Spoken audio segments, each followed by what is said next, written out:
नमो नमः। भवतां सर्वेषां स्वागतम। विद्यार्थियों, आप सभी का स्वागत है संस्कृत कक्षा में। और आज हम आपसे चर्चा करने जा रहे हैं बीए भाग तृतीय के पाठ्यक्रम में सम्मिलित तर्क संग्रह के विषय में। विद्यार्थियों, अभी तक हमने जो अध्ययन किया था उसमें जो पूर्व वीडियो था उसमें हमने जाना था कि प्रत्यक्ष क्या होता है। प्रत्यक्ष जो एक करण है उस प्रत्यक्ष के बारे में हमें ज्ञान प्राप्त हुआ था। उस सूत्र के माध्यम से हमें प्रत्यक्ष के लक्षण के बारे में बताया गया था और वहां पर स्पष्ट रूप से कहा गया था कि जो इंद्रियार्थ सन्निकर्ष ज्ञान होता है उस इंद्रियार्थ सन्निकर्ष ज्ञान को ही प्रत्यक्ष कहा जाता है। अर्थात इंद्रिय, जो हमारे अंदर इंद्रियां हैं, पंच ज्ञानेंद्रिय और एक मन, और दूसरा है अर्थ, अर्थात इस समस्त सृष्टि में विद्यमान जो भी तत्व हैं, जो भी वस्तुएं हैं, जो भी प्रकृति से संबंधित विविध तत्व हैं, उन तत्वों के मध्य में जो एक सन्निकर्ष होता है, आपस का जुड़ाव होता है, आपस का संयोग होता है, और जिसके कारण से उनके अंदर जो निहित ज्ञान है वह ज्ञान हमें प्राप्त होता है, उसी को प्रत्यक्ष कहा जाता है। तो इंद्रियार्थ सन्निकर्ष जन्यम ज्ञानम प्रत्यक्षम। और इस प्रत्यक्ष को उन्होंने दो भागों में बांटा था, निर्विकल्पक और सविकल्पक। निर्विकल्पक अर्थात ऐसा कुछ है या फिर किसी भी वस्तु के बारे में, किसी भी तत्व के बारे में उसकी संपूर्ण जानकारी ना होकर के उसकी कुछ जानकारी प्राप्त होना, कुछ जानकारी होना, तो उसे कहा गया निर्विकल्पक ज्ञान। और सविकल्पक ज्ञान उसे कहा गया जिसके अंदर उसके समस्त भेदों के बारे में हमें जानकारी मिल जाती है। हम स्पष्ट रूप से कह पाते हैं कि यह ऐसा है या यह है। अब अगले सूत्र में वे कहते हैं कि कह सन्निकर्षः सह कतिविधः। सन्निकर्ष क्या होता है और वह कितने प्रकार का होता है, उसी के बारे में यहां पर कहते हैं। तो सन्निकर्ष क्या है? सन्निकर्ष अर्थात निकटता का संबंध, सन्निकटता का संबंध। और इस सन्निकटता का संबंध किस किस के मध्य होने वाला है? तो इंद्रिय के मध्य और विषयों के मध्य। अब इंद्रिय और विषयों के मध्य जो सन्निकर्ष है या फिर निकटता का संबंध है, यह निकटता का संबंध जो है यह क्या होता है, इसका लक्षण और उसके भेद के बारे में यहां पर कहते हैं कि प्रत्यक्ष ज्ञान हेतु इंद्रियार्थ सन्निकर्षः षड्विधः। प्रत्यक्ष ज्ञान का जो हेतु होता है अर्थात इंद्रिय और पदार्थों का जो सन्निकर्ष होता है वह 6 प्रकार का होता है। ये 6 प्रकार का सन्निकर्ष कौन कौन सा होता है? तो उसके लिए कहते हैं संयोगः, संयुक्त समवायः, संयुक्त समवेत समवायः, समवायः, समवेत समवायः और विशेषण विशेष्य भावश्च।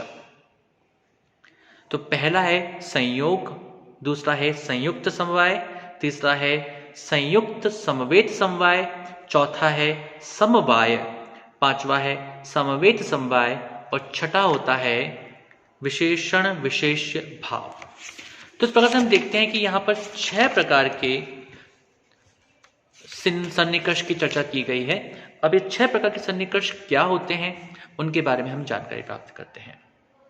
तो प्रत्यक्ष ज्ञान के 6 प्रकार बताए गए। चाक्षुष यानी कि नेत्रेंद्रिय से जन्म, घ्राणज यानी कि घ्राण इंद्रिय से उत्पन्न, रासन अर्थात रसनेन्द्रिय, रसन अर्थात जिह्वा से उत्पन्न, श्रोत्रज श्रोत्रेंद्रिय से उत्पन्न, स्पर्शन त्वक इंद्रिय से उत्पन्न और मानस मन इंद्रिय से उत्पन्न। तो इन 6 प्रकार के जो प्रत्यक्ष ज्ञान का हेतु है, इंद्रिय और अर्थ का सन्निकर्ष है, वह 6 प्रकार का होता है। ये 6 प्रकार हमने देखे, यहाँ पर नाम उनको देखे। अब नामों को हम थोड़ा सा संक्षेप में समझ लेते हैं। संयोग, संयोग क्या होता है? तो द्रव्य के साथ इंद्रिय का सन्निकर्ष। संयुक्त समवाय क्या होता है? तो द्रव्य में रहने वाले गुणों के साथ इंद्रिय का सन्निकर्ष। संयुक्त समवेत समवाय क्या होता है? तो गुणादि में रहने वाले सामान्य के साथ सन्निकर्ष। समवाय शब्द के साथ कर्णेंद्रिय का कर्णेंद्रिय का सन्निकर्ष। समवेत समवाय शब्द में रहने वाले शब्दत्व का सन्निकर्ष। और विशेषण विशेष्य भाव समवाय एवं अभाव पदार्थ का ग्राहक सन्निकर्ष। ये एक ऐसा पक्ष है, ऐसा तत्व, ऐसा बिंदु है जिस बिंदु को हमें बहुत स्पष्टता के साथ में समझने का प्रयास करना चाहिए और उसको बहुत अच्छे तरीके से, बहुत स्पष्टता के साथ में श्री अन्नम भट्ट ने इस तर्क संग्रह में प्रदर्शित किया है। अब हम देखते हैं कि सबसे पहले घटादि प्रत्यक्षे कह सन्निकर्षः। तो घट के प्रत्यक्ष में सन्निकर्ष कौन सा होता है? तो वो कहते हैं चक्षुषा घट प्रत्यक्ष जनने संयोगः सन्निकर्षः। तो नेत्र से घट पदार्थ के ज्ञान में जो सन्निकर्ष है उसे संयोग संबंध कहते हैं। एक तरफ हमारे पास इंद्रिय है नेत्र और दूसरी तरफ पदार्थ है एक घट या घड़ा। और जब हम घट को देखते हैं तो घट का सीधे नेत्र इंद्रिय के द्वारा सन्निकर्ष होता है। इसी को संयोग संबंध कहा गया है, इसी को संयोग सन्निकर्ष कहा गया है। नेत्रेंद्रिय व घट पदार्थ दोनों द्रव्य हैं। इन दोनों के मध्य जो आपस में संयोग होता है उस संयोग को ही संयोग संबंध कहा जाता है, संयोग सन्निकर्ष कहा जाता है। इसके बाद में आता है कि संयुक्त समवाय। तो संयुक्त समवाय सन्निकर्ष क्या होता है उसके बारे में सूत्रकार कहते हैं घट रूप प्रत्यक्ष जनने संयुक्त समवायः सन्निकर्षः चक्षुः संयुक्ते घट रूपस्य समवायात्। नेत्रेंद्रिय के द्वारा घट का जो रक्त वर्ण है या पीत वर्ण है वह छोटा है या वह बड़ा है, उसके जो स्वरूप है, अर्थात घट तो एक चीज हो गई है, उस घट को तो हमने प्राप्त कर लिया, लेकिन घट के अंदर बहुत सारे गुण विद्यमान हैं। तो उसके जो गुण हैं उन गुणों का जब हमारे इंद्रिय के द्वारा सन्निकर्ष होता है, नेत्रेंद्रिय उसे नेत्र इंद्रिय के द्वारा जब घट के विविध वर्णों का, उसके स्वरूप का प्रत्यक्ष ज्ञान होता है तो इसे कहते हैं संयुक्त समवाय सन्निकर्ष। तो आपको स्पष्ट हो रहा होगा केवल घट की प्रतीति होना, घट की का ज्ञान होना नेत्र इंद्रिय के द्वारा, यह है संयोग। और जब हमें उस घट के विविध रूपों का, विविध गुणों का ज्ञान होता है, प्रत्यक्ष ज्ञान होता है, तो वह होता है संयुक्त समवाय। इसके पश्चात बात करते हैं, आगे कहते हैं वो कि संयुक्त समवेत समवाय क्या होता है। तो इसके लिए कहा गया है रूपत्व सामान्य प्रत्यक्षे संयुक्त समवेत समवायः सन्निकर्षः चक्षुः संयुक्ते घटे रूपम समवेतम तत्र रूपत्वस्य समवायात्। रूपत्व सामान्य प्रत्यक्ष, नेत्र से घटपटादि के रूप में रहने वाली रूपत्व सामान्य, रूपत्व जाति के प्रत्यक्ष में संयुक्त समवेत समवाय सन्निकर्ष होता है।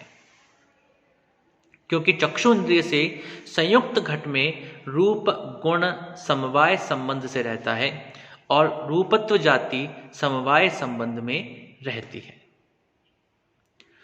तो यहां पर हमने उन गुणों को जाना और गुणों के माध्यम से हम उसकी संपूर्ण जाति को समझ पाते हैं कि घट ऐसा भी होता है, घट किसी और तरह का भी होता है। उसमें घट के बहुत तरह के स्वरूप हमारी जो बुद्धि में या फिर मन में पहुंचते हैं उसके हमको जानकारी मिलती है, अर्थात उसकी जाति की जानकारी, अर्थात घट की एक जाति ऐसा मान सकते हैं। अर्थात घट केवल और केवल एक वस्तु नहीं है, अपितु उसके समान अनेक वस्तुओं का नाम घट हो सकता है।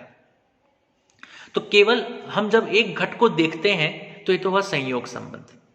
जब हम घट के गुणों को भी देखते हैं, समझते हैं, जानते हैं, तो यह होता है संयुक्त समवाय संबंध। और जब हम उस घट के द्वारा, उसके गुणों के द्वारा घट जैसे अन्य पदार्थों को भी समझते हैं, उनका भी प्रत्यक्ष ज्ञान हमको होता है, तो यह होता है संयुक्त समवेत समवाय। जैसे कि एक बच्चे को देख करके हमने जाना कि यह एक बालक है, तो यह बालक है, यह होता है प्रत्यक्ष का संयोग संबंध। उसके बाद में हमने देखा कि उस बालक के गुण क्या है, बालक किस प्रकार का है, तो उसके गुणों की जानकारी प्राप्त करना होता है संयुक्त समवाय सन्निकर्ष। और जब हम उस बालक के समस्त अन्य बालकों को भी, बालक के समान अन्य बालकों को भी समझ लेते हैं, जान लेते हैं, तो वह होता है संयुक्त समवेत समवाय। तो आज हमने देखिए 3 चीजों के बारे में, प्रत्यक्ष ज्ञान के अंतर्गत 3 सन्निकर्षों के बारे में पढ़ा है। और 3 सन्निकर्ष कौन कौन से पढ़े हैं हमने? तो संयोग, संयुक्त समवाय और संयुक्त समवेत समवाय। शायद मेरे ख्याल से आपको स्पष्टता के साथ में जानकारी मिल चुकी होगी कि इन तीनों में क्या भेद होता है। आप इसके कुछ और उदाहरणों को भी तलाशें और उदाहरणों को भी समझने का प्रयास करें, जिससे कि आपको इस सन्निकर्ष में जो अलग अलग भेद हैं उन भेदों की स्थिति स्पष्ट होती चली जाए। आज हम इतना ही अध्ययन करते हैं। अगली बार हम लोग जो आगे आने वाले 3 और सन्निकर्ष हैं प्रत्यक्ष से संबंधित, उनके बारे में अध्ययन करेंगे। आप सभी का बहुत बहुत धन्यवाद। नमो नमः। शुभम भवतु। पुनर्मिलामः।